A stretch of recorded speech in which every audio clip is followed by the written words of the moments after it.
Hadis tentang tidurnya orang yang berpuasa bernilai ibadah itu sebenarnya setahu saya minimal ada 6 referensi periwayatan.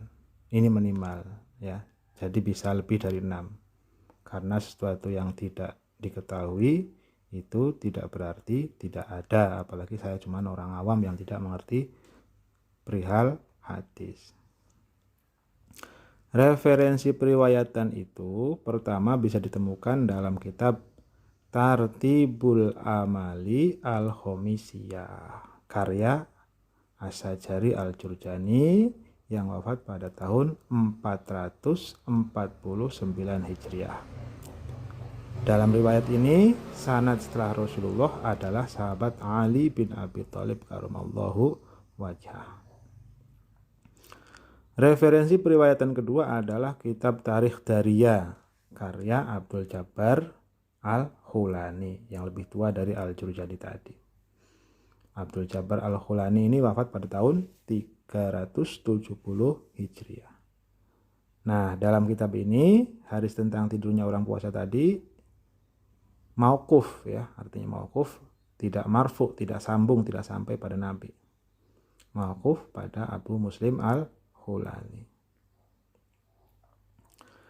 Referensi periwayatan ketiga adalah kitab Khilyatul Auliya karya Abu Naim Al-Asfahani yang wafat pada tahun 430 Hijriah. Di sini di kitab Khilyatul Auliya pada sanadnya setelah Rasulullah adalah Abdullah bin Mas'ud atau Ibnu Mas'ud radhiyallahu anhu. Referensi periwayatan keempat adalah kitab Musnad Ibni Abi Aufa yang ditulis oleh Abu Muhammad Yahya Al-Baghdadi yang wafat pada tahun 308 Hijriah. Riwayat dalam referensi ini bersumber juga dari Ibnu Abi Aufa. Nah, riwayat dari Ibni Abi Aufa inilah yang banyak diriwayatkan dan dibicarakan oleh para ulama. Misalnya Ibnu Syahin yang wafat pada tahun 375 Hijriah dalam kitab At-Targhib fi Fadailil A'mal menulis hadis itu, sehingga kitab At-Targhib ini bisa menjadi referensi kelima untuk hadis Naumus Shaimi ibadatun atau tidurnya orang puasa itu bernilai ibadah. Yang kelima, riwayat dari Ibnu Abi Aufa diriwayatkan juga oleh Imam Al-Baihaqi. Imam Al-Baihaqi wafat pada tahun 458 Hijriah. Ditulis dalam kitab Syu'abul Iman ya, Syu'abul Iman yang disajikan melalui 3 jalur periwayatan. Saya ulangi, 3 jalur periwayatan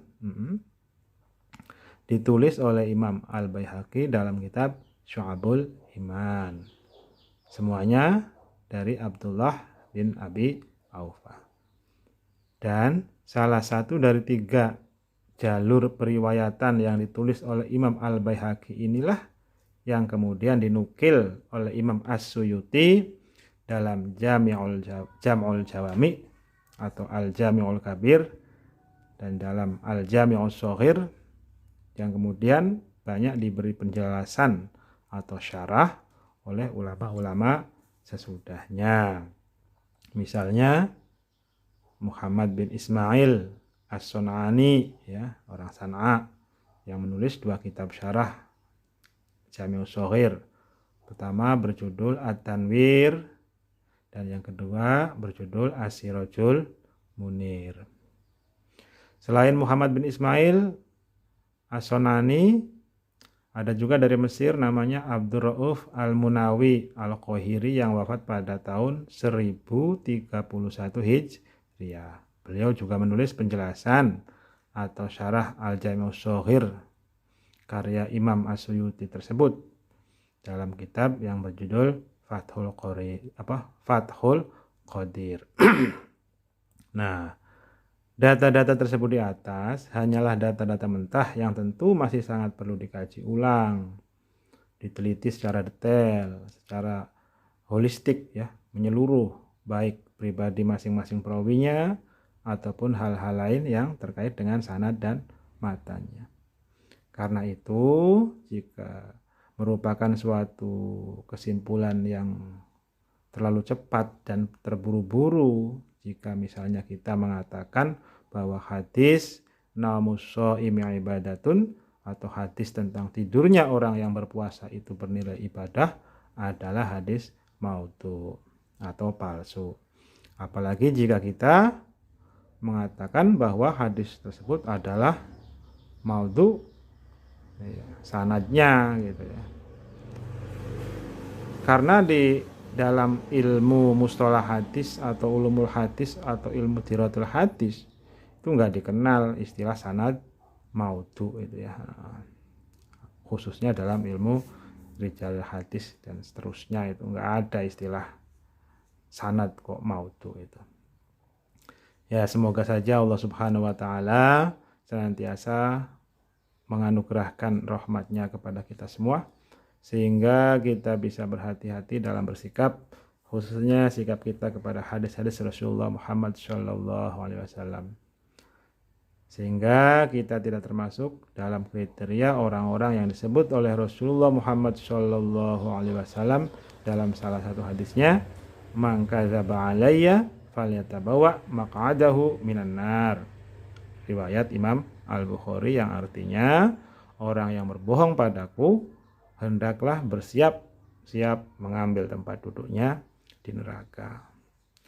Berbohong atas nama Rasulullah Muhammad Shallallahu Alaihi Wasallam dan menolak sesuatu yang datang dari Rasulullah Muhammad Shallallahu Alaihi Wasallam adalah dua sikap yang tidak baik, yang sangat besar dosanya dan berat ancamannya. Na'udzubillah min dzalik.